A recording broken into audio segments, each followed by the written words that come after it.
Pourquoi l'Église est si restrictive sur le sexe? En fait, ce qu'elle dit plutôt, c'est que la sexualité est si grande et si belle que c'est non seulement une bonne chose, mais que c'est un chemin de sanctification voulu par Dieu. Rien que ça. Le désir passager, du coup, est bon puisqu'il est créé par Dieu, mais il faut le guider pour qu'il serve un amour durable, c'est là qu'il est fructueux. On le voit dans nos relations d'ailleurs, quand on va pas dans l'ordre, on finit par se blesser et blesser les autres.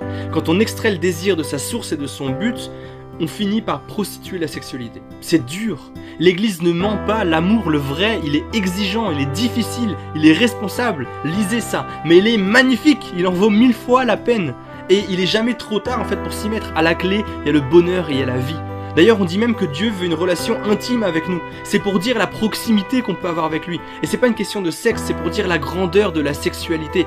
Ce don de soi mutuel, cette aspiration à l'intimité, du coup au partage.